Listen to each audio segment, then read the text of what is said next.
Good afternoon, everyone. Thanks for coming out today. I'm Tom Landium, the director of the McFarland Center for Religion, Ethics, and Culture, which sponsors a range of conferences, lectures, special events on campus, discussions that foster dialogue on questions of meaning, morality, and mutual obligation. You can learn more about our programs or watch past lectures like this one in a few days online at holycross.edu/McFarland Center. You'll notice we have an American Sign Language interpretation for today's event. Thanks to Kelly and Gavin for joining us virtually to provide the service. And we're recording it today, so it'll be posted online in a day or two. So that's the recording warning that if you ask a great question, it'll be online for people to hear for posterity. So today's event is one of our Deichmann Family Lectures on Religion and Modernity, a distinguished series made possible by a gift from John Deichmann, the class of 1970, and his family. And it's also a talk that coincides with National Black Catholic History Month. As someone who's studied the sociology of Catholicism and been interested in Black Catholic experience at least since I worked in a Black parish in the late 1980s, before the vast majority of the room was born, I thought I knew a lot about the history of Black Catholicism in the United States. But after attending some online events with Shannen Dee Williams and seeing the book that she's going to talk about today, I realized that there were some real and important gaps in my knowledge. I was really excited by the work that she did. So I'm pleased to be able to welcome her today to share her research with us. She's a historian specializing in women's, religious, and Black freedom movements history. She's author of this book, Subversive Habits, Black Catholic Nuns and the Long African-American Freedom Struggle, including some of the Healy family. We were walking around looking at some Healy things. Drawing on oral histories and previously sealed church records, she tells the first full history of Black Catholic nuns in the United States.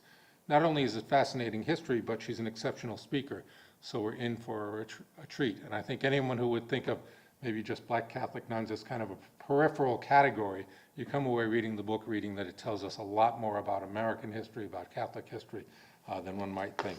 Dr. Williams is Associate Professor of History at the University of Dayton. Previously, she taught at Villanova and at the University of Tennessee at Knoxville, where she co-founded the Fleming Morrow Endowment in African American History and established a film and distinguished lecture series. As a lecturer at Southern Illinois University at Carbondale, she was named Professor of the Year by the Black Affairs Council and the Black Graduate Student Association. Her work's been published in the Journal of African American History, American Catholic Studies, the Washington Post, America Magazine, Catholic News Service, and the National Catholic Reporter. Please join me in welcoming Shannen Dee Williams.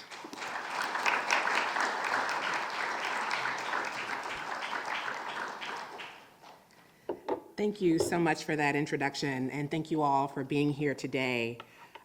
Before I begin my formal remarks, please let me thank the McFarland Center for Religion, Ethics, and Culture for the opportunity to be with you in this 32nd anniversary or celebration of Black Catholic History Month.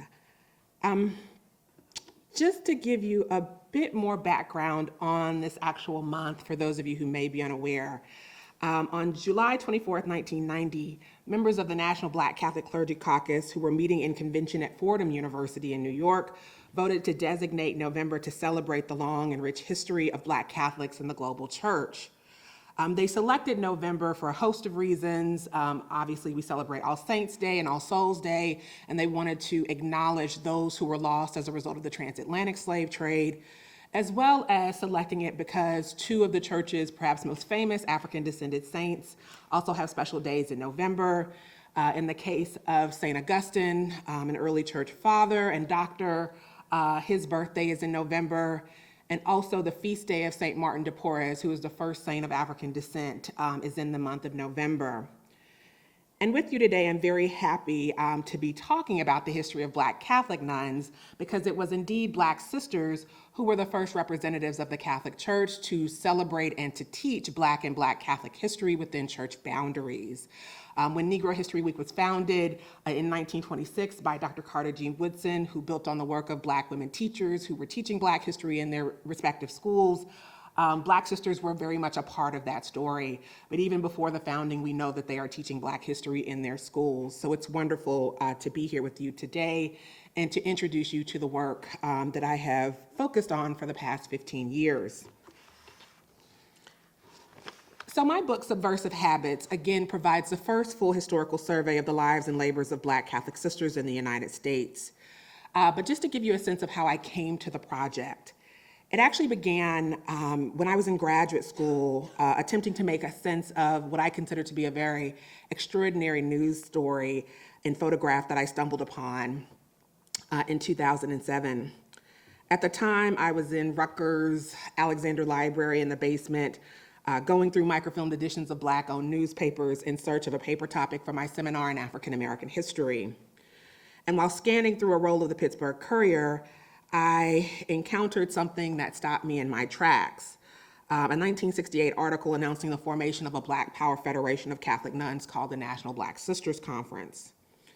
The article's title alone, Black Sisters Weigh Contradictions in Christian and Secular Community, immediately piqued my interest. However, it was the accompanying photograph of 4 smiling Black Catholic nuns that steadied my hand on the microfilm reader that day. Up until that moment, I, a lifelong Catholic, had never seen a Black nun, except in a Hollywood film. In fact, the only sister that I knew at the time was Sister Mary Clarence, the fictional character played by Whoopi Goldberg in the critically acclaimed Sister Act film franchise. Deeply ashamed of my ignorance, I soon learned that I was not alone. Even my mother, who had attended Catholic schools for the entirety of her formal education, and who in 1974 became one of the first 3 Black women to graduate from the University of Notre Dame, was unaware of the existence of Black nuns in our church. And my mother is on the left in pink. No, only white nuns taught us in our schools, my mother relayed to me on the telephone later that evening. But I wish I had known. I wish we'd had Black nuns in Savannah when I was growing up. Stunned by my mother's revelation, I set out to learn as much as I could about the National Black Sisters Conference and to understand the roots of the invisibility of Black Catholic sisters in our lives. From Father Cyprian Davis's landmark study of the U.S. Black Catholic community, published in 1990, I discovered among many things that there had been Black nuns in my mother's hometown of Savannah, Georgia, in the late 19th and early 20th centuries. Before anti-Black prejudice and violent threats pushed these holy women out, members of 2 separate all-Black sisterhoods had helped to lay the foundation for and ensure the survival of the city's Black Catholic educational system. Their efforts made my mother's, and by extension my own, journey into Catholicism possible.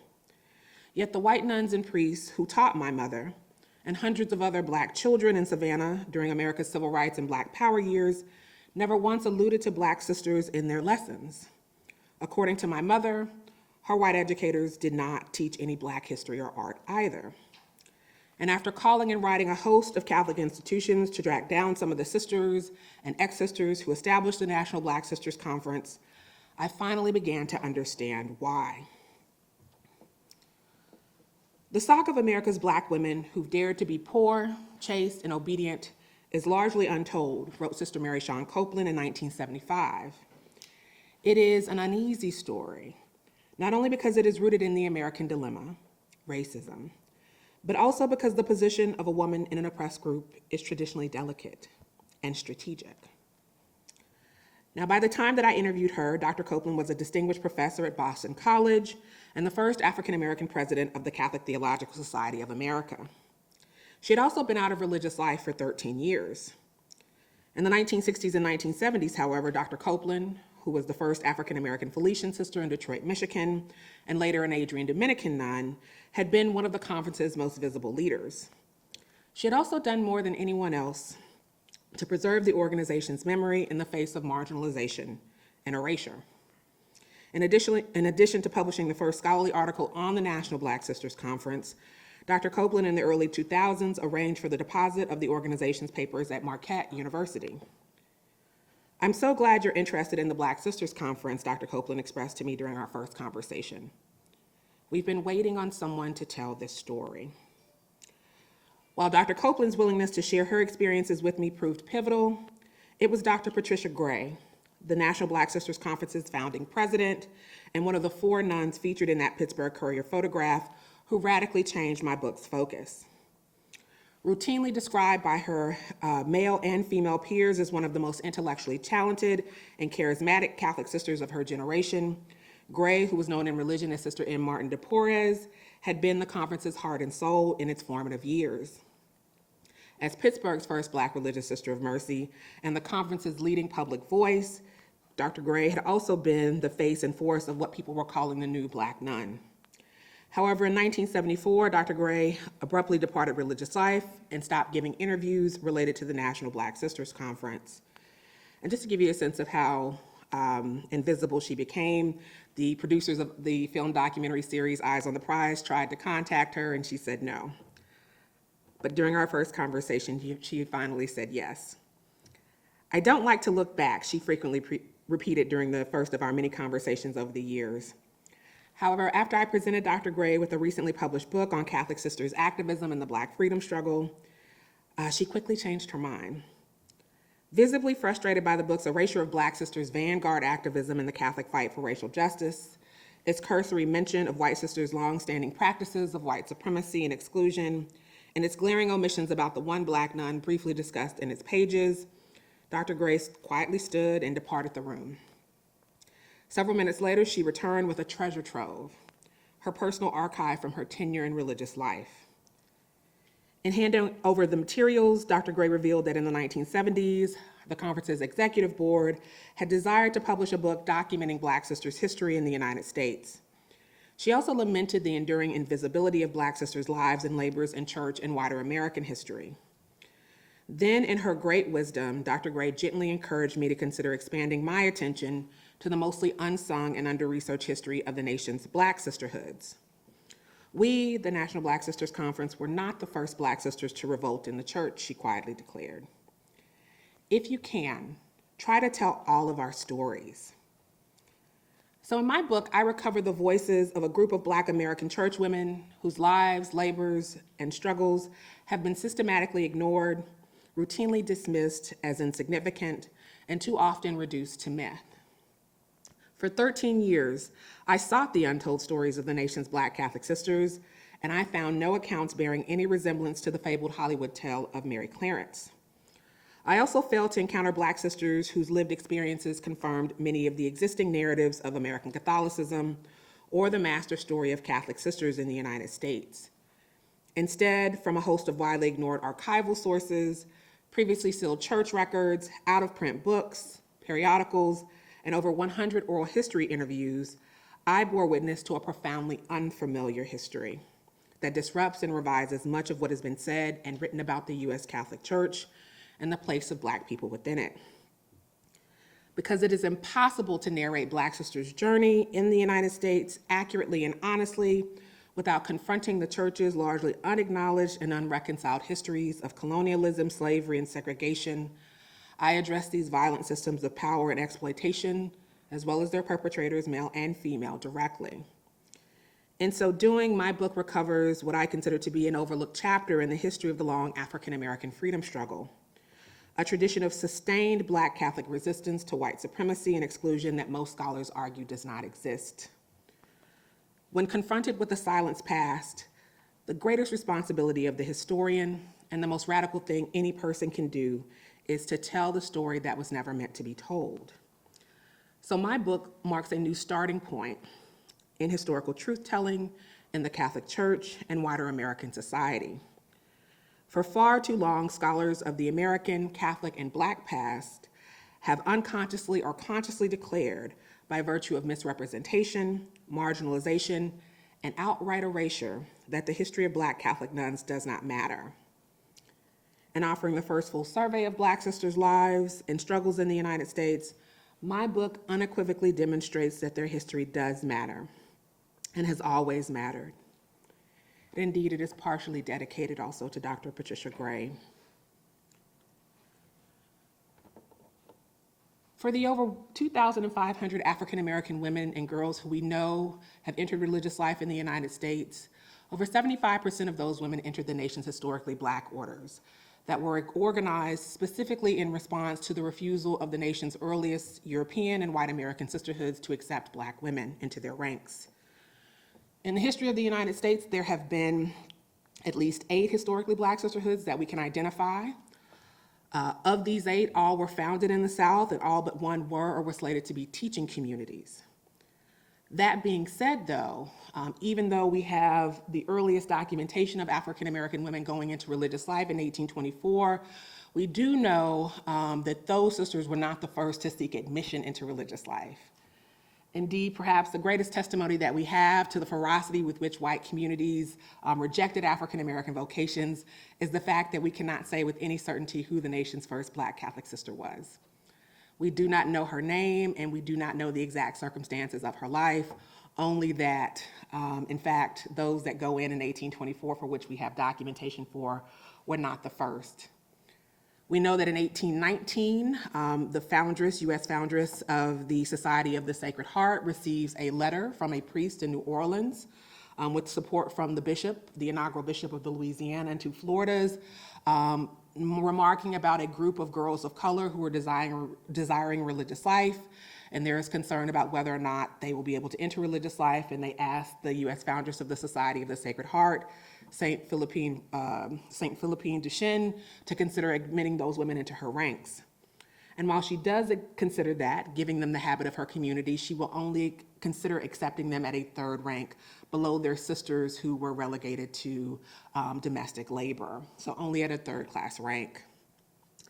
For his part, the bishop of the Louisiana and 2 Floridas advised Duchenne to only consider women of mixed racial heritage, and even then noting that they should be, quote, admitted to a sort of subaltern profession with a different habit from the converse sisters who were their lower rank sisters, unquote. For her part, Duchenne's superior in France, Sister Sophie Barras, who was also a saint, did actually suggest and give permission for the community to accept these women, but only if it could be sort of kept a secret. She wrote, quote, "Do not make the foolish mistake of mixing the whites with the blacks. You will have no more pupils. The same for your novices. No one would join if you were to receive Black novices. We will see what we can do for them later." Now, despite these timid approvals, we know that this particular community will not accept its first African-American member until 1948, and she's taken in New York City. But we do know that admissions requests from African-American women continue to this order. Their U.S. foundress is still writing about the girls of color who are desiring to enter religious life in the 1830s. And we know at least one of these women is a woman who was enslaved by the community. In the case of the Sisters of the Sacred Heart, they are a community that owns over 150 African-Americans and resist abolition until the federal abolition of slavery in the United States. The first successful community of Black sisters founded not only in the United States, but in the modern world is founded in Baltimore, Maryland in 1829.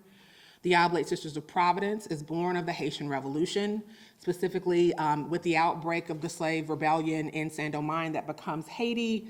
Tens of thousands of people will begin to flood into the United States, into the port cities, New Orleans, Savannah, Charleston, Baltimore, New York, Philadelphia, et cetera, also into Boston during the time. And it creates a humanitarian crisis because most Catholic institutions and even secular institutions will not accept African Americans into their ranks, particularly schools. And so this order is founded specifically to fulfill that need to educate the children of free and enslaved refugees who are coming into the United States. Their chief foundress, Mother Mary Lange, is one of 6 African Americans currently under consideration for canonization in the Roman Catholic Church. We know that she is born likely in Cuba, but to Haitian parents, comes into the United States with her mother sometime during the Revolution, and then eventually settles in Baltimore, where she and a few friends began a school for Black children in the area. What's significant about the Oblate Sisters of Providence is that even though they are founded in 1829, the surviving records reveal to us that the sisters themselves evidenced a revolutionary commitment to Black education and a call to religious life at least 10 years before. They find success in finding a French priest who is willing to sponsor their community, Father James Jobert, who writes in his diary after meeting with the women, "For more than 10 years they had wished to consecrate themselves to God for this good work, waiting patiently that in his own infinite goodness he would show them a way of giving themselves to him," unquote. Now, what's significant in the Diocese of Baltimore, which is the nation's first diocese, there are only 3 orders of sisters that precede the Oblate Sisters of Providence. They are the Carmelites in Baltimore, they are the Visitation Sisters in Washington, D.C., and they are St. Elizabeth Ann Seton's Sisters of Charity. All of those communities are slaveholding communities. And so again, we don't know who rejects the foundresses of the Oblate Sisters of Providence, but there are only 3 communities that precede them in the Diocese of Baltimore. Also, Father James Jobert documents the profound opposition that most white Catholics, religious and lay, had to his desire to found this community and support these women in their vocations. We know that from the historical record, several priests considered the organization of this Black sisterhood as a, quote, profanation of the habit, unquote. He also wrote in his diary, "I knew already that many persons who would approve the idea of a school for pupils disapproved very strongly that of forming a religious house and could not think of the idea of seeing these poor girls, colored girls, wearing the religious habit and constituting a religious community." Despite this virulent opposition, the Oblate Sisters of Providence will endure. They will survive, establishing the nation's, what is now the oldest continuously serving Black Catholic school in Baltimore, and its first at that time. Also significant about the Oblate Sisters of Providence, unlike many of their slaveholding counterparts, this community makes a very clear decision not to participate in the institution of slavery. They could have, and they choose not to, unlike most of their white counterparts and their Afro-Creole counterparts that we'll see in just a minute in New Orleans. But even more so than that, they go even further. They are the first U.S. sisterhood to reject the racist and sexist notion that a woman born into slavery lacked the virtue inherent or necessary needed to enter religious life. Before the federal abolition of slavery in 1865, we know that the Oblate Sisters of Providence admit at least 8 women who were born into slavery into their ranks. And one of those women was still enslaved when she's admitted into the community and is able to gain her freedom shortly before she's allowed to profess vows. Among those who were born into slavery and who makes that revolutionary journey from slavery to freedom in the church, in religious life, is Oblate Sister of Providence Marie, born Ellen Joseph West. We know a lot about her because at the turn of the 20th century, she was believed to have been the oldest Catholic sister, regardless of race, in the United States. And so a host of newspapers, including the New York Times, ran stories on her. In the case of the Oblate Sisters of Providence, for those sisters who were born into slavery and who entered before the abolition of slavery, the community also does preserve their manumission records that they brought with them when they entered the community. We also know that one of the earliest Oblate Sisters of Providence was a young woman named Anne Marie Beecraft, who took the name Sister Mary Aloysius. You may know her name in part because Anne Marie Beecraft was the name selected to replace the name of a Jesuit who orchestrated the sale of those over 200 enslaved human beings at Georgetown. What's significant about Anne Marie Beecraft, we know that she founds the first Black Catholic school for girls in Washington, D.C. when she's 15 years old in 1820. She's described as the most remarkable colored girl of the district and perhaps of any generation. We also know that she is the only Catholic sister, regardless of race, known to have a blood right or a birthright to the early nation in the church. We know from the historical record that her father, William Beecraft, was the natural son of Charles Carroll of Carrollton. Charles Carroll of Carrollton was the only Catholic signer of the Declaration of Independence, who was cousin to Bishop John Carroll, who was the nation's first bishop. Charles Carroll was also one of Maryland's largest enslavers and an early benefactor of the church. So when we think about some of the women who are going into the early Oblate Sisters of Providence, the early congregation, many of these women can trace their lineage to the earliest days of the church, not only to the free and enslaved people who built the early American church, but also to many of the earliest European Catholic families. The Oblate Sisters of Providence, again, will endure. In fact, their St. Francis Academy is still operating and, again, is the nation's oldest Black Catholic school. The second successful African-American sisterhood and also the second successful sisterhood freely open to African-descended women and girls founded in the modern world are the Sisters of the Holy Family, founded in New Orleans, Louisiana in 1842. Their chief foundress, Henriette DeLille, is another African-American on the road to sainthood. She's actually reached the status of venerable. In the case of the Sisters of the Holy Family, they, like their counterparts in Baltimore, were free women of color who felt a desire to provide services to their community, who were devout, who also had vocations to religious life, but no opportunities to pursue them because of their color. We also know that the foundresses of the Sisters of the Holy Family are women who are attempting to escape the sexually exploitative system of concubinage that was known as plaçage, where European men and some Creole men took free women of color and some enslaved women as basically their common law wives. It was a system that was set up that allowed these men to pass property to their children born to these unions without necessarily having their marriages recognized by the law. And we know that these sisters are attempting to push back against this system because most of them are the products of this system. And from the surviving records, we know that they're doing everything in their power to escape this. They understand this as sexual slavery. Their first historian tells us that, quote, all of the first sisters were of the very first families of the city, and only one, Sister Suzanne Navarre, was a stranger from Boston. As for the rest, they were all natives of this state, but their fathers were all foreigners, some French, Spanish, or German. They were descended from the first settlers of Louisiana. In the case of the Sisters of the Holy Family, they are actually the first community of nuns to be founded in the state of Louisiana. Now, there are European communities that are ministering in Louisiana prior to them, but all of them had been founded in Europe, most notably in France. But this is the first community organized in the state. And certainly in the case of Henriette DeLille, we also know that she is the great-great-granddaughter of Claude de Bruyere, who was the inaugural French royal engineer, whose crews of free and enslaved men built many of New Orleans' earliest structures, built their first roads, built the first levees, also built the old Ursuline convent that, ironically, Henriette DeLille would never be able to enter as a candidate for religious life because of her unwillingness to pass for white, and also because, obviously, of her African heritage.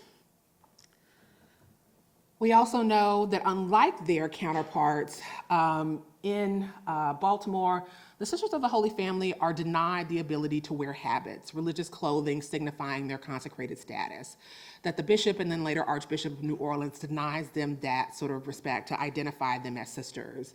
It takes them several decades before they're finally able to win the right to wear habits.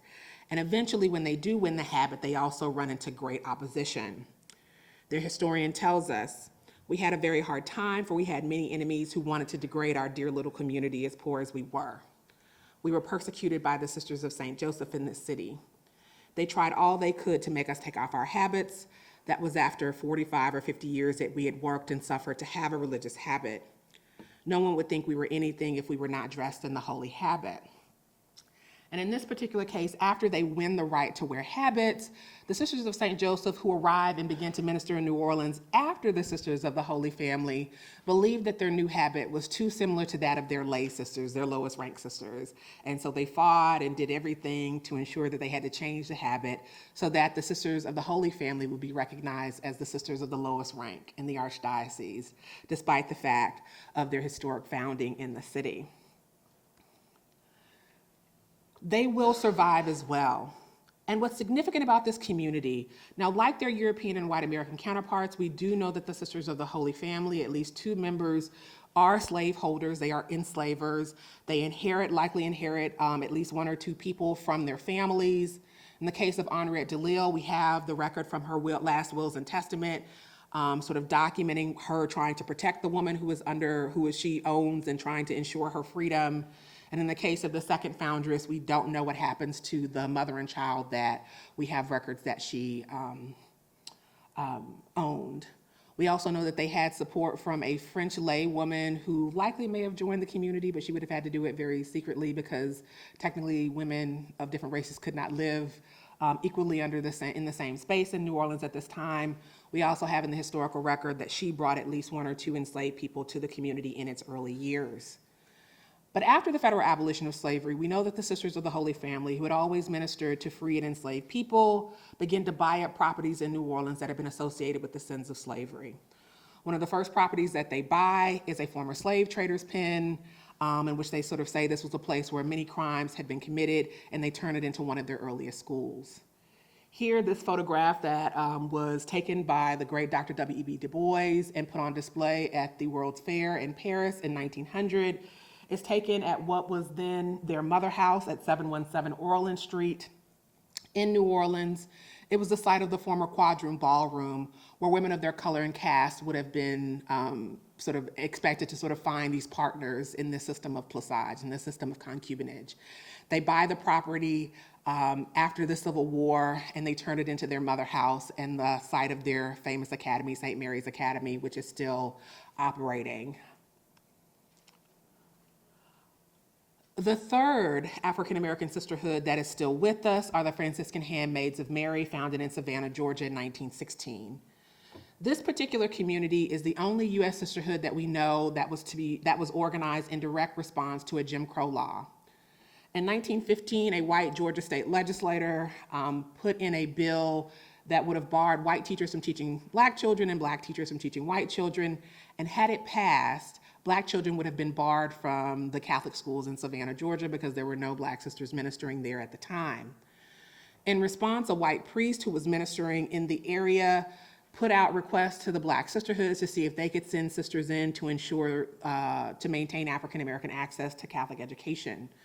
When the black orders have no sisters to send, he goes across the country in search of a black lay woman who is devout to found a community. He finally makes his way to Washington, D.C., where he is at the Catholic University of America, meets with the mayor's priest, who informs him of the existence of Eliza Barber Williams, who was a black woman from Louisiana, who had been a part of a failed community in Convent, Louisiana, had spent some time as a novice with the Oblate Sisters of Providence, but by then was actually working as a domestic for the Sisters of Notre Dame de Namur at their Trinity College, which is now Trinity Washington University. Now, from the records of Father Ignatius Listener, who is the priest who was attempting to sort of found this community, he tells us that he explains the situation to Eliza Barber Williams, who becomes Mary Theodore. He tells her the situation. She goes back into her room and comes back with her life savings and tells him that she will be there.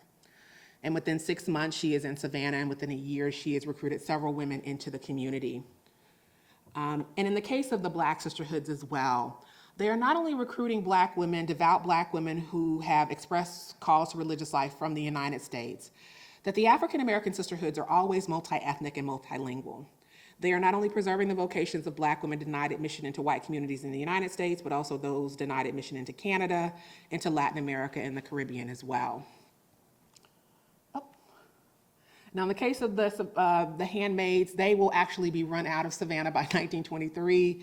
They first settle in New Jersey before they find a mission and a ministry in New York City, where they remained until a few years ago. Now they are under the leadership of their first non-American superior, who is Nigerian, and she has moved the mother house to Nigeria. I do want to briefly mention this community, the Colored Magdalens. These are the only two photographs that we have of this particular community. Now, all but one of the 8 Black sisterhoods that we know to have existed were or were slated to be teaching communities. The last community was a contemplative community. So an apostolic community is a community in which sisters engage in public ministry, such as teaching, nursing, social work. To be truly sort of the true definition of a nun is a sister who has dedicated herself primarily to prayer, who is living within a cloister and has very little access with the outside world. Prior to 1922, Black women who felt called to the contemplative life had very few options if they could not pass for white and try to go into a white community. So in 1922, the Magdalens, which were the contemplative branch of the Good Shepherd Sisters, organized an all-Black branch specifically to address the need for those Black sisters who feel called to contemplative life. They are founded in 1922 in Baltimore. And I say 2022, so in the 1960s, this community integrates back in with the all-white Magdalens. But I say 2022 because the last Magdalene who was known to be alive died this year, this summer. Again, these are the only 2 photographs that we have of the Magdalens.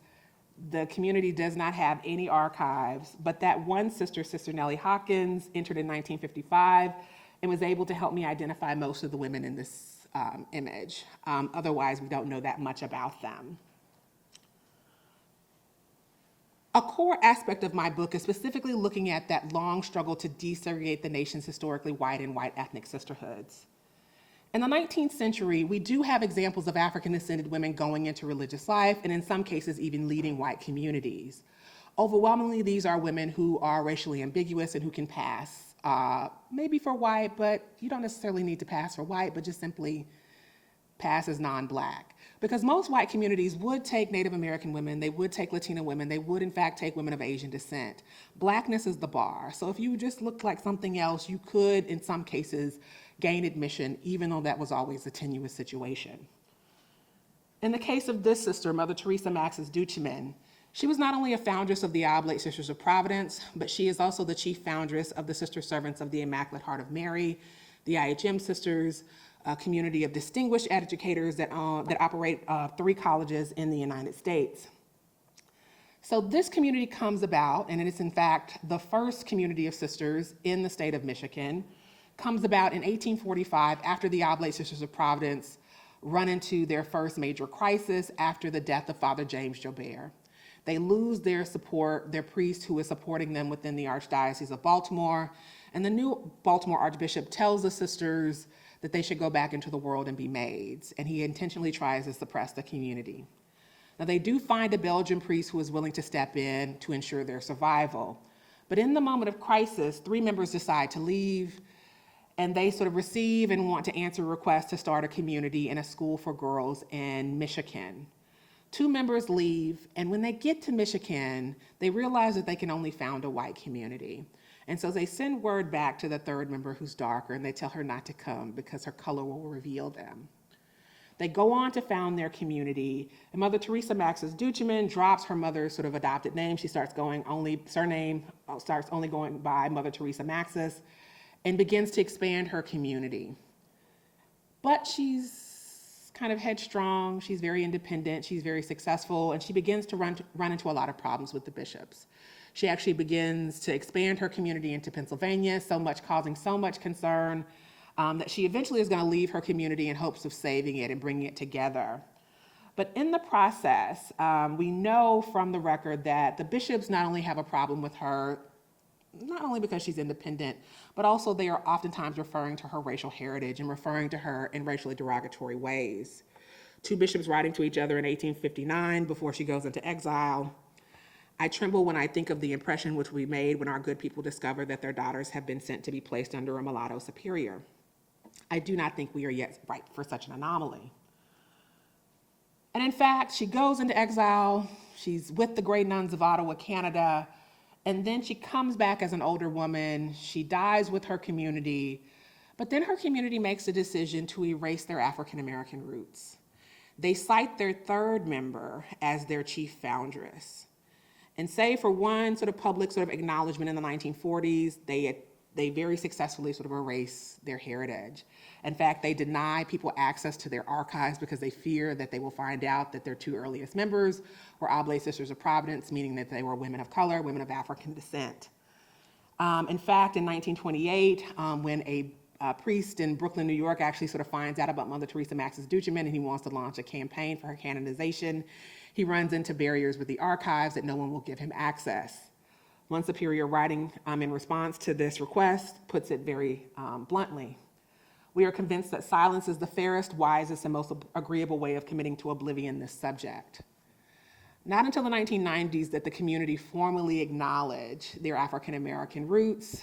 They formally apologized. They adopted an anti-racist platform.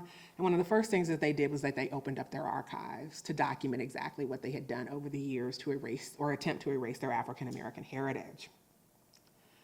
We also know that the Sisters of Charity of New York had an early Black superior in the 19th century, born in Charleston, South Carolina, either to a free or enslaved mother and a British planter father. She enters into the Sisters of Charity of New York, rises up the ranks, serving in most leadership positions, and eventually becomes the head of the community and serves from 1891 until her death in 1894. She is described in their only history as the most hidden of the Mothers General.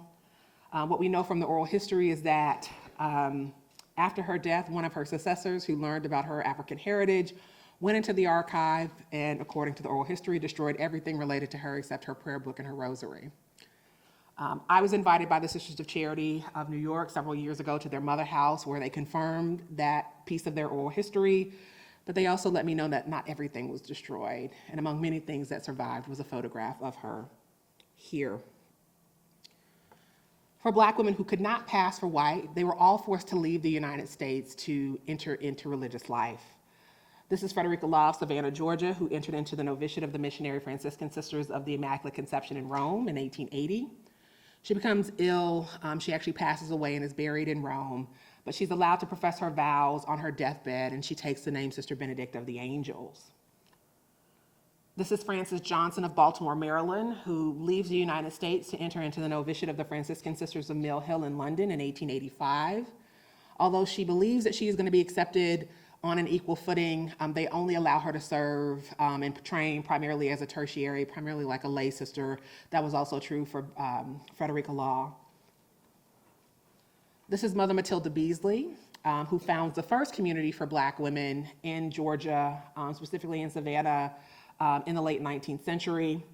We know from the historical record she leaves the United States, travels to York, England, undergoes novitiate training, we think with a group of Poor Clare sisters, comes back to the United States, founds a community that then begins to falter, and her attempts to try to save the community are not successful.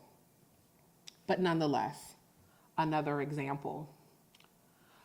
We will have other examples in the 19th century of Black women going into white orders. They're really exceptional cases. Take, for example, the case of the Sisters of the Holy Family of Nazareth, which is a Polish community. We know that they take at least 3 African-American women into their ranks before World War II, and all 3 of these women were the adopted daughters of their first U.S. provincial. She had adopted 6 African-American girls, most of whom were mixed race, who were born into Catholic hospitals and then put up for adoption. And we know that at least 3 of those women go into religious life. But I do want to say one thing about racial passing in religious life. Most racially ambiguous African-American women who went into religious life went into the Black orders. If you were to go into a white community before the era of desegregation, most white communities demanded that you cut ties with your African-American family members, that they could never visit you, that you would never be allowed to meet with them ever again. And most African-American women refused to do so. The African-American sisterhoods, their group photographs are filled with women who are racially ambiguous, and we know in some cases those women were given opportunities to go into white communities, and they refused to do so.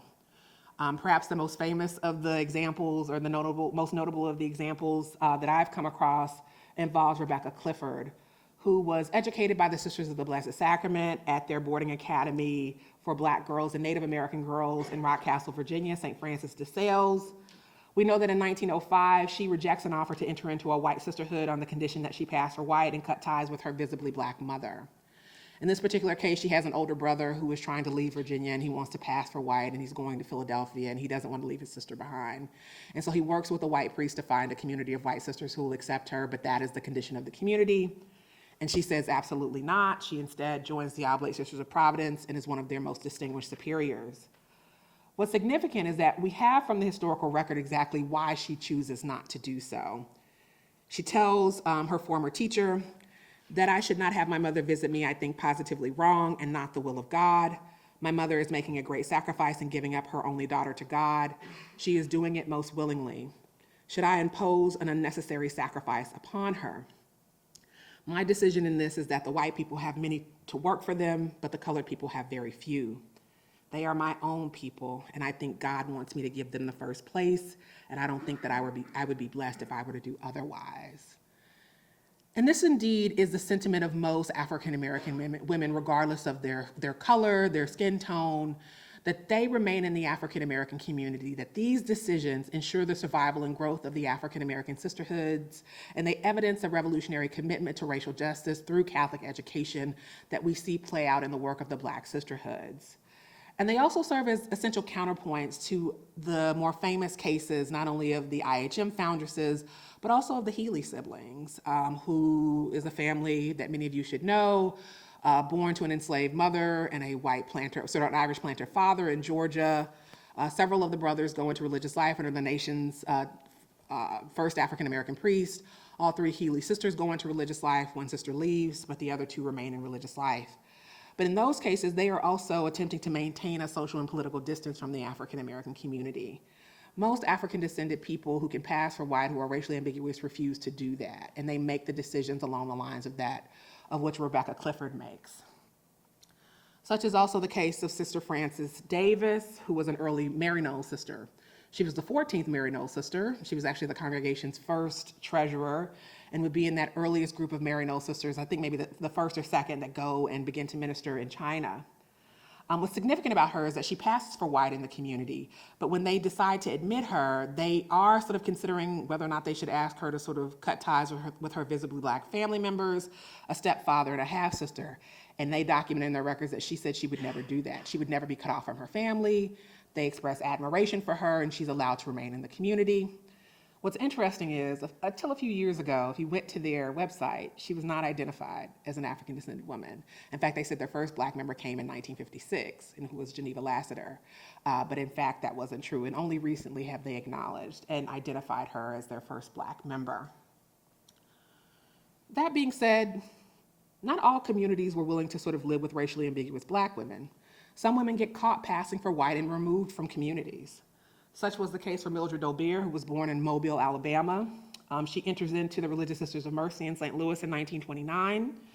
Someone from Mobile writes the Religious Sisters of Mercy their head in Washington, D.C., who then writes to her subordinate in St. Louis and tells her that you have a Creole in the community, and she has a grandmother a grandmother who is pure black and Negro. You know, it's a pretty unsettling sort of comparison of her grandmother, and call for her to be removed. She's dismissed, but she ends up going into a visitation community in Richmond, Virginia. She successfully passes for white. She enters in 1930 and she dies in 1963 without the community ever knowing about her racial heritage. I informed the community, but in the process of doing this work, I also had to inform her family, who were not aware of their history, but were very happy to know, and which is why I have the photograph that came from the family, her surviving family members. In other instances, racially ambiguous black women or otherwise were directed to the black sisterhoods, not always. This is Innocence Chenoweth, who was educated by the Sisters of Charity of the Blessed Virgin Mary in Rock Island, Illinois. She was rejected in 1934 into the community of her educators, who then directed her to the Sisters of the Blessed Sacrament, who ministered primarily in the African American and Native American communities, who also rejected her. They would not take women of color. She eventually goes into the Oblate Sisters of Providence, where she remains for the rest of her life. She died a few years ago. And this is the important sort of piece in terms of the history of the black sisterhoods. Most of these women were not educated by black nuns. They were educated by white nuns, rejected admission into those communities, and if they were lucky, directed to the black orders. And in some cases, though, we see families, like so many white Catholic families, sending several of their daughters and sons into religious life. In the case of the black families, again, these are people who are traveling hundreds and even sometimes thousands of miles away from their hometowns to enter communities willing to accept them. These are the famous Burke sisters of Louisville, Kentucky, whose families can trace their lineage to the enslaved people from the Holy Land of Kentucky. The Burkes sent 5 of their daughters into the Oblate Sisters of Providence. One sister leaves because she becomes ill, but the 4 remaining Burke sisters remain in religious life until their deaths. The last Burke sister died just a few years ago. These are the Prices of Baltimore, Maryland, who sent 4 of their daughters into the Oblate Sisters of Providence and 1 son into the Josephites, which is a community of priests that ministered primarily in the African American community. This is the Thomas family of Akron, Ohio, by way of Lebanon, Kentucky, coming out of the Holy Land of Kentucky again, a descendant of the enslaved people who built the Holy Land. They send 4 of their daughters into religious life. The 3 oldest go into the Handmaids in New York. The youngest sister, Josephine, desegregates a white community in Cleveland, Ohio. In the case of this family, they can trace their lineage to the Spalding family. They are the descendants of an enslaved woman who was named Mary Eliza Spalding Smith. She was owned by the extended families of early U.S. Catholic bishops John Lancaster Spalding and Martin Spalding, and also related to the foundress of the Sisters of Charity of Nazareth, Catherine Spalding, all who were slaveholders. But again, giving us a sense of the deep roots of so many Black Catholic communities. It will not be until World War II that we begin to see communities begin to rethink the morality and utility of their anti-Black admissions policies, first with contemplative communities. The nation's first racially inclusive monastery is founded in 1944 in the midst of World War II, after 2 African-American women are rejected admission into an all-white Dominican monastery in Catonsville, Maryland. In response, 3 members of that all-white community leave to found a racially inclusive monastery, which they do so just outside of Montgomery, Alabama, and they immediately begin admitting Black women into their ranks. The first major breakthrough in terms of apostolic communities, those with public ministries, takes place 2 years later in 1946, when the historically German Sisters of St. Mary, who are now the Franciscan Sisters of Mary, take 5 African-American women into their community. They take 3 in July of that year and 2 more in December. What's significant, though, about the earliest generations of Black women who go into religious life, desegregate white communities, is that many of them are only admitted on an unequal and oftentimes segregated basis. Such was the case for the earliest Sisters of St. Mary. Their community refused to allow them to enter into their mother house. They could not enter into the administrative headquarters of their community. And then when they were finally allowed to go in, they could only enter through the back doors. They built separate living. They could not live with their white counterparts. They did not eat with their counterparts. They did not socialize with their counterparts. And they are also among a handful of pioneering Black sisters in white congregations who were forced to profess their vows in a segregated profession ceremony.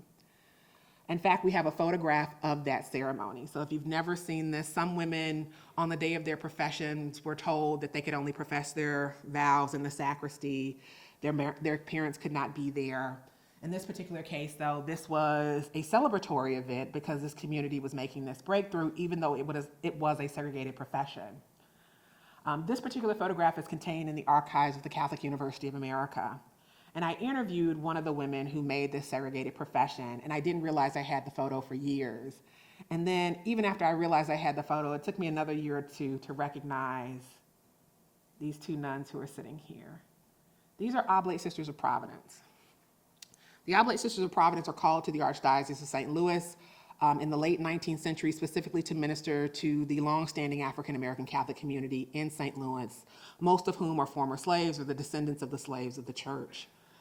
They go because the church pretty much abandons their Black community after the federal abolition of slavery, and they begin to found many of the earliest schools. Even while they're in St. Louis, very quietly, the Oblate Sisters of Providence desegregate St. Louis University in 1927. We've always thought it was 1944. The Oblates are there in 1927, and their first African-American graduate is an Oblate Sister of Providence who earns her degree in 1935. We know from their annals that whenever a white community began to desegregate, the Oblate Sisters of Providence generally sent members to be there, to stand in solidarity with many of these young women. Many of these young women are their former students, but they are always there. And they're always there to protect these young women for fear that something may happen to them. And indeed, during the first decades of desegregation, many pioneering Black sisters in white communities will transfer to the Black orders because they have such difficult experiences. So the Oblates are always there stepping in. But in 1946, we do see a significant cadre of white Catholic priests, sisters, and lay people begin to vocally come and condemn the church's anti-Black admissions policies, especially in religious life. Some of the leading figures in this fight, beyond Black Catholics themselves, are white priests who minister in African-American communities. Now remember that the African-American community is denied priests of their own race for much of their history, really not until the 1960s. The earliest generations of Black priests, by and large, are not allowed to minister in African-American parishes. Many of them are sent out of the country to the Caribbean or Africa.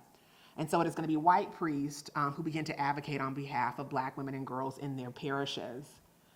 And we begin to see how white communities respond. And in most instances, they go to extraordinary lengths to keep Black women and girls out of their ranks. And just to give you a sense of what the Religious Sisters of Mercy do, which is one of the nation's largest communities, and also considered to be one of the most racially progressive communities, in Chicago, once they begin to truly begin to receive applications as African Americans begin to migrate out of the South, come into Catholic communities, enroll their children in Catholic schools, many white communities begin to experience a marked increase in applications from their former students or other African American Catholics seeking entry into religious life. Here from the Mercy Council General Council minutes from February of 1946, Mother Provincial of the Province of Chicago, Mother M. Genevieve Crane, reported that she is being faced with the problem of accepting colored girls as postulants Mother understands that a priest is sending in an application for 2 colored girls to enter the novitiate. The problem was discussed by the General Council, but no action was taken. Mother asked the members of the General Council to give it serious thought and fervent prayer. In Harlem, individual white priests begin to write letters on behalf of young girls in their parishes. Sometimes they write general admissions inquiries, but then get to the heart of their point in their letter. In this particular case, Father John F. O'Brien, who is the pastor of Harlem's Church of the Resurrection, sort of puts it bluntly in 1946, is the order Catholic enough to accept colored vocations? I'm in a colored parish and am immediately concerned with this information. And he sends this letter to all the communities ministering in the Archdiocese of New York, and the response that he gets back is no, no. In the case of the Religious Sisters of Mercy, their superior in Tarrytown sort of also responds. In this particular case, the community actually writes to the Vatican to see what they can do because they don't know what to do because they're getting so many applications. Enclosed is a copy of a letter that I received from one of our mothers provincial relative to the acceptance of colored girls to our institute. The problem is forced upon us because of the number of colored students we now teach in our schools. Even though the training of colored subjects would necessarily differ in some respects from the training of other subjects, the colored no doubt would present a separate novitiate. It seems too at this time that the sisters in general would not welcome colored subjects into our present novitiates. And these minutes are essential in understanding the kinds of barriers that Black women and girls who sought admission into white communities faced. It's also offers us profound insights into the mindsets of white sisters and leaders who are confronted with these challenges or what they perceive to be challenges. First, it's significant because it tells us that Black women and girls were perceived as problems before they ever stepped foot inside the convent, that they were never given a chance. 2, it tells us that just because white sisters teach African American kids, it does not signify a commitment to racial equality. And 3rd, they admit that in their community, there are members who will not live on equal terms with Black women. And so it tells us that anti-Blackness is not considered to be disqualifying for white sisters in religious life. And so the kinds of barriers that Black women would face would be tremendous, and many of them would never even know. Many communities restrict their earliest members to women who are racially ambiguous. This is Dolores Allen of St. Louis, Missouri, who enters into the Missionary Servants of the Holy Ghost. She's their first African-American postulant, and she didn't remain. Their only African-American member is still alive, and when I interviewed her, she told me she was the first member, and I said, you weren't, but she didn't know. Some women have to wait 4 years, several years before they go into a community. They apply over and over again. Such was the case of Joyce Williams of Chicago, Illinois, by way of Summit, Mississippi. She is denied admission into the Order of St. Benedict for 4 years before the community elects a new superior who was her college dean. After she graduates from their college, she's allowed to go into religious life in 1949 and remains until her death. Many sisters encounter a lot of sort of bullying within their communities or subjected to really unconscionable racism. Some of them internalize the racism and testify about it years later. Some Black women are still forced to leave the United States. This is Phyllis Ray Johnson of Detroit, Michigan, who was denied admission into all the contemplative orders in the United States from 1948 to 1950. She leaves and goes into a French-speaking community in Canada. She learns French during that time and enters that community and remains until her death. Some women who desegregate communities, again, are the graduates of Black schools. The first perpetually professed Carmelite is actually a graduate of the Oblate Sisters St. Francis Academy. This is Sister Cora Marie Billings, who is the first Black religious sister of mercy, also we believe to be the first Black woman accepted into a white congregation in Philadelphia. She enters in 1956. Her story is significant. She actually had two aunts who were denied admission into the Religious Sisters of Mercy before her, so she's able to sort of finally break the barrier. That's their father, Sister Cora Marie's grandfather, John Aloysius Lee Sr., who was the first African-American to ever play basketball in a Catholic league and the second African-American graduate of the Catholic High School in Philadelphia, the nation's oldest Catholic high school. His father, William Henry Lee, was one of the enslaved men who labored at Georgetown for the Jesuits. And just to conclude my talk with you this evening, thinking about who the nation's pioneering Black sisters are and what they do, Critical to their story is that remembering that many of these women, when they desegregate their own communities, go on to desegregate their community schools and break a host of other prominent racial barriers. This is Dr. Frances Douglass, who was the first African-American daughter of the Heart of Mary. She's also the first African-American to earn a PhD in psychology from Fordham University. She is the first African-American male or female to chair a department at a historically white university in the United States, when she becomes the first African-American chair at DePaul University in 1956. In 1963, she also becomes the first woman of color to chair a department at Marquette University. And when we think about the kinds of barriers that Black women broke over and over again, and when we begin to think about their legacy in the church, I think what I hope that I can leave you with is an understanding of a group of Catholics who understood that racism had no place within the Catholic Church, who understood that segregation and sexism had no place within the Catholic Church. And indeed, when I asked Sister Loretta Teresa Richards, who was a longtime superior of the Franciscan Handmaids of Mary, in 2009, what she thought the greatest legacy of Black sisters was, she did not hesitate in her response. She said, the Catholic Church wouldn't be Catholic if it wasn't for us. If we had not stayed and if we had not fought to make our church truly Catholic, God knows where we would be. And I agree in that. So thank you.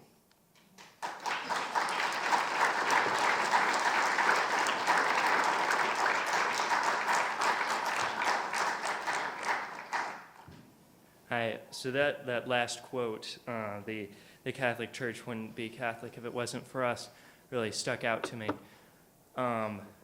It's interesting how the Catholic Church, with the values that it holds, was continued to argue for racism and sexism for as long as it did.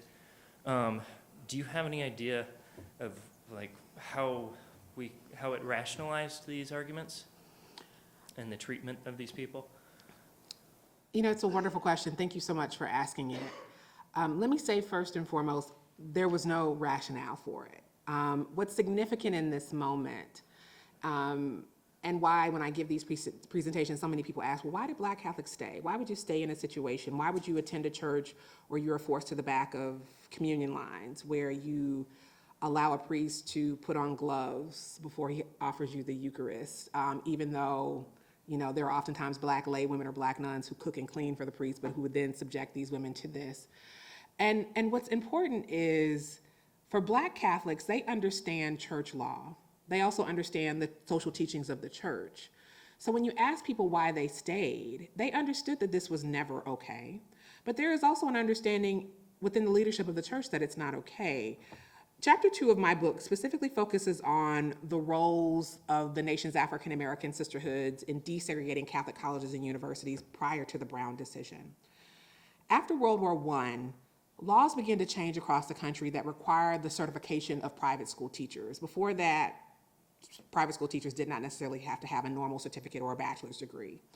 This changes, and the church embraces this campaign for teacher certification because the church is also embarking upon a great expansion program, but they're also coming off of World War I, where they have demonstrated their patriotism, and so they're building as a part of the church, and so they want all of Catholic schools, the standards to be raised. And so it becomes a Herculean task for all sisterhoods, regardless of race. The challenge, of course, for the African American sisterhoods is that most Catholic colleges and universities will not accept them because of race, whether they're Catholic or otherwise. And so they appeal to the Vatican. And the Vatican sends an official, and he tells them, church law really dictates that you must be educated in Catholic schools, and so they're faced with a conundrum. And so what Vatican officials do is they begin to identify progressive white priests and sisters at Catholic colleges and universities. And they say, look, you need to figure out a way to let these sisters in. They have to get their schools accredited. Otherwise, the Black administered Catholic educational system will go. It's a very small group, but it's a small group of white priests. It's about 7 priests, some who are monsignors, some of them are actually bishops. And they form a board called the Catholic Board for Mission Work Among Colored People. And it's formed after a white priest writes to the Vatican detailing everything that's happening to Black Catholics. And so the church is concerned. The Vatican is concerned because they want to win souls. And so they recognize that this is a problem. And so what's fascinating is when these white priests appealed in 1921 they literally sort of say, look, we need help. We need every Catholic college to establish scholarships for these sisters so they can accredit their schools. And these men say it so clearly. They say, we of the white race have done much to degrade Negro womanhood, as is incontestably proven by the presence of 5 million mulattoes in our midst. We owe them some reparation. This is 1921. It's not a representative of the entire sort of clergy in the United States, a very small percentage of these men. But what struck me was the language, the use of the fact that they were willing to sort of cite the sexual abuse of Black women and girls during and after slavery, but also say we owe them reparations. So putting that in the language of reparations that the church must owe. And so you see certain individuals open up. The Jesuits at Loyola in New Orleans, later at St. Louis, the Sisters of Charity of Seton Hill in Pennsylvania, which is the first community of sisters to respond, and for a minute are the only, go for 37 years in the South and very quietly run a normal school for the Sisters of the Holy Family. What I tell people all the time is this history is painful. It is unconscionable. But the problem, of course, is if we do not tell these stories, we miss these other instances in where we do see white Catholics and those who are actually sort of saying, who have an understanding that this is wrong. The Vatican recognizes this was wrong, that there was a small conglomerate of white Catholics who recognizes that this was incompatible with who we said we were as Catholics, and were doing everything in their power to try to stop it. The problem is we don't get to those stories unless we tell the truth about Black Catholic sisters, right? So that's the challenge. And that doesn't mean that this is not a painful history. That doesn't mean that everybody was on board. What those stories also tell us, right, is that it doesn't take that many people, right? It takes just like a few, right? It took the Xaverian brothers. The Oblate Sisters of Providence are at Villanova in 1927 because the Xaverian brothers are the first order to step up. No sisters would help them, but the Xaverian brothers in Baltimore step up. And one of the Xaverian brothers is a graduate of Villanova, and he meets with his former professor, and they are the ones sort of making the decision that the Oblate Sisters of Providence have to come in and it's not 1927, it's 1924. So I don't want to suggest that people are unaware or are basically accepting sort of the realities of the situation, but they are taking the long view. But I also want to sort of give you an understanding too, let's see if I can go back really quickly, but I think the best way I can explain it to you is in this photograph. So why would Black sisters subject themselves to that, right? And the Black sisterhoods have sort of an unofficial charism that they would suffer gladly under the burden of white racism. But part of the reason in doing that is literally sort of those of us who are coming back decades later looking at this photograph and looking at these women who are willing to lay bare and suffer humiliation to lay bare and contest the evil of white supremacy. We are looking at this today. It is clear who is right and who is wrong in this image. There is no question, there's no two sides to it, right? And so part of what they are saying too is we went to the back of those lines. We suffered those humiliations because we made them make a choice day in and day out. And we hoped that at some point that they would change their mind, right? Over and over again. Some people never did, and then some people did. And so it is a strategy. It's one that makes a lot of us uncomfortable in the contemporary period, but I would argue that it has been successful, specifically if we are indeed committed to building the community of God and a beloved community, and if we are indeed a people of God. But thank you so much for that question. Yes. Thank you for coming here. Can you understand me? Yes. Okay. Can you understand? Okay. I run the Catholic archives here. And the same problem happens with deaf women who want to enter religious life too. Most of them were rejected here in the U.S. Most of them had to go to Montreal, Canada to become a teacher. But they were a religious order, but they were not permitted to make final vows, perpetual vows. They had to say them annually, but they were under the control of white healing sisters of Providence. So there's a lot of parallels with Black women and deaf women entering religious life too.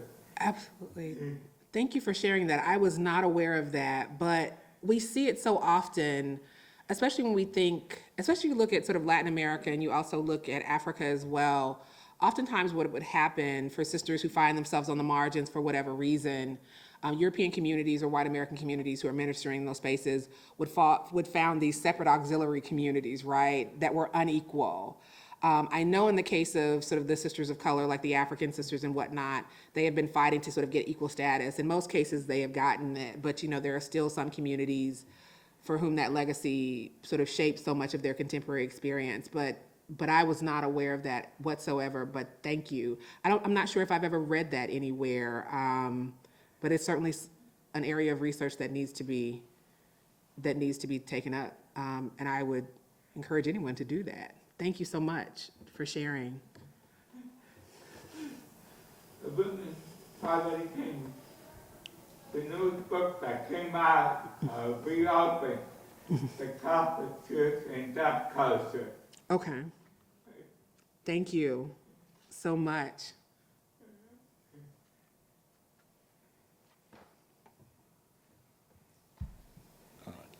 You said tell the story that was never meant to be told. During your time researching and trying to tell these stories, did you personally find pushback from people? Thank you so much for that question. I encountered a lot of pushback. There were communities that never responded to my calls. There are communities for whom my book reveals that they themselves have been telling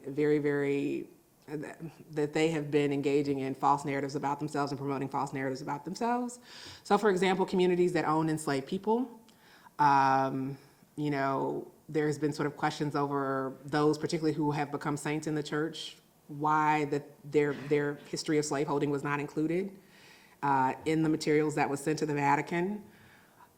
There's one community in particular, the Sisters of the Blessed Sacrament, founded by Mother Catherine Drexel, who is the patron saint of racial justice.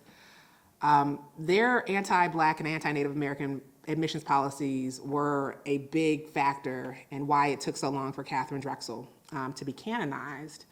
And the community, in the case of Black sisters, had always maintained that representatives from the Black orders had asked Mother Catherine not to accept Black women so as to not draw away from their ranks. And that was not true. They sort of cite a Black superior from the 20th century, but in the case of Mother Matilda Beasley, who I mentioned, who had gone to York, England to found a community, her community begins to falter in the early 1890s, and she's told by the Bishop of Savannah to go to Philadelphia to meet with Mother Catherine to see if her community can integrate with those. And it's in that moment that the community takes a vote in 1893 that they will not accept African American or Native American women. In the annals, they describe Mother Matilda as a very saintly colored woman, but they will not live with her on equal terms, and they say that. What's significant in that moment is that just a few weeks before, they had taken a Native American woman. They had only taken her as a house sister, meaning that she was relegated to domestic labor.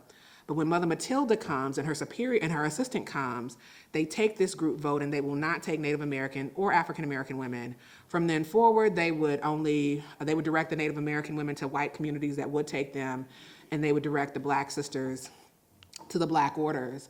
And they had maintained that despite the historical record. And there was great concern about me sort of identifying that because I sort of had the paperwork.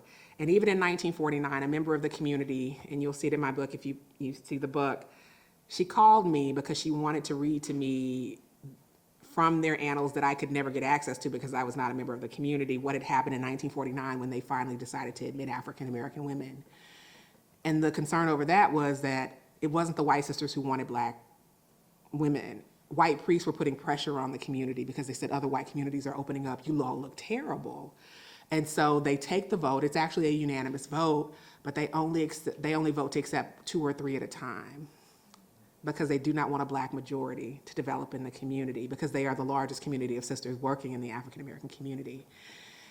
And this sister was not supposed to read that to me. So there was a situation. So I have run into pushback. But let me say this. In 2016, I gave a talk at the annual meeting of the Leadership Conference of Women Religious.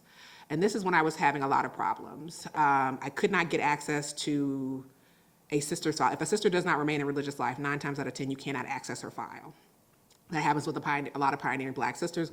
We don't even know their names because we can't get access to the files. If the Black press didn't document it, we'll never know it. There's also the concern about, a lot of Black sisters said, I didn't even write a letter of application. I asked my teacher.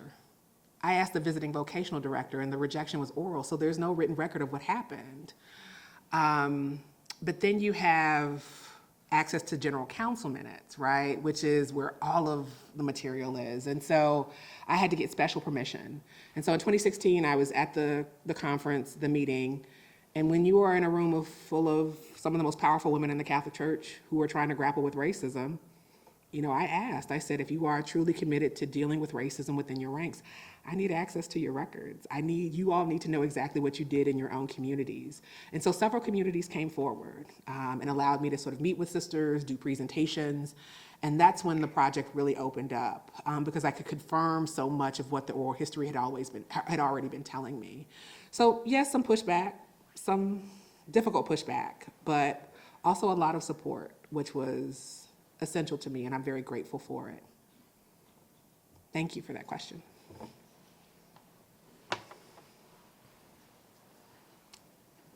Thank you so much. Thank you.